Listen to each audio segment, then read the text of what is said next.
Halo, apa kabar kalian? Jumpa lagi kita di video pembelajaran yang baru ini tentang tekanan zat padat. Di video ini, Ibu akan menjelaskan apa itu tekanan pada zat padat dan penerapannya dalam kehidupan sehari-hari. Selamat belajar! Coba kalian bayangkan, pada saat hari sedang hujan dan kalian akan melewati sebuah jalan yang sedikit berlumpur. Menurut kalian, lebih nyaman yang mana? Menggunakan sepatu boot atau menggunakan sepatu hak tinggi? Ya, tepat sekali. Agar kita dapat melewati jalanan yang berlumpur dengan mudah, maka sebaiknya kita menggunakan sepatu boot. Mengapa demikian? Ya, tepat sekali. Karena sepatu yang memiliki permukaan pijakan lebih luas tidak mudah terjebak masuk ke dalam lumpur. Coba kalian perhatikan struktur dari kaki bebek dan ayam. Pada kaki bebek terdapat selaput, sedangkan ayam tidak memiliki. Permukaan pijakan yang lebih luas menyebabkan tekanan yang dihasilkan oleh kaki terhadap lumpur semakin kecil, sehingga bebek tidak mudah terperosok ke dalam lumpur. Nah, siapa yang pernah menggantungkan jam dinding atau menggantungkan bingkai foto? Nah, kalau pernah, kamu tahu tidak kenapa paku yang menahan bingkai fotomu bisa menancap dan menembus pada tembok yang tebal? Hal itu dikarenakan adanya tekanan pada paku. Jadi, ketika bagian permukaan paku yang runcing ditempelkan di tembok, kemudian kamu memberikan gaya yang besar terhadap paku tersebut, otomatis tekanan yang besar dialami oleh paku, sehingga paku akan menancap pada tembok. Coba kalian perhatikan koin yang ditekan pada plastisin dengan dua sisi permukaan yang berbeda.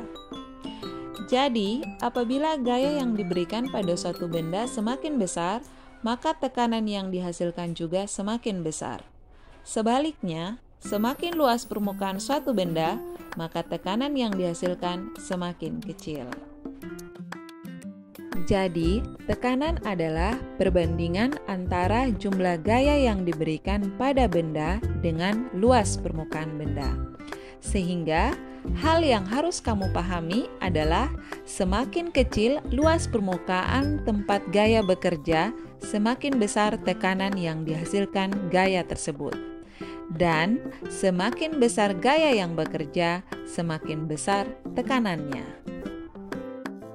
Dengan demikian, secara matematis, tekanan dapat dituliskan dengan persamaan P sama dengan F per A. Dengan P adalah tekanan, satuannya Pascal, F adalah gaya, satuannya Newton, dan A adalah luas permukaan, satuannya meter persegi. Agar kamu dapat mengingat dengan cepat persamaan di atas, ada tips cepat untuk menghafal atau mengingat rumus atau persamaan tekanan.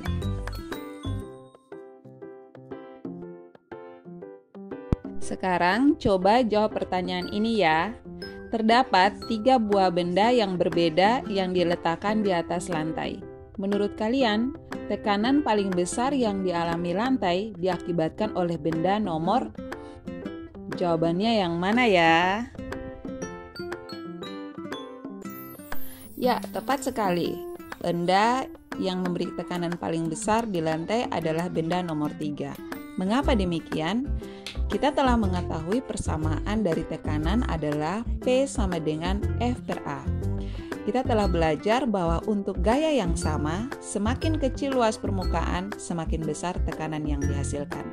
Sementara, semakin besar luas permukaan, semakin kecil tekanan yang dihasilkan. Dengan demikian, maka tekanan paling besar diberikan oleh luas permukaan yang paling kecil. Sudah jelas? Gimana? Mudah kan? Satu soal lagi ya. Mendorong gerobak dengan kedua tangannya dan membutuhkan gaya sebesar 90 Newton. Apabila luas sebuah telapak tangan adalah 150 cm persegi, maka tekanan yang diberikan Budi pada gerobak adalah sebesar titik-titik. A. 3000 Newton per meter persegi, B. 6000 Newton per meter persegi, C. 8000 Newton per meter persegi, D. 10.000 Newton per meter persegi. Ayo kita cari penyelesaiannya.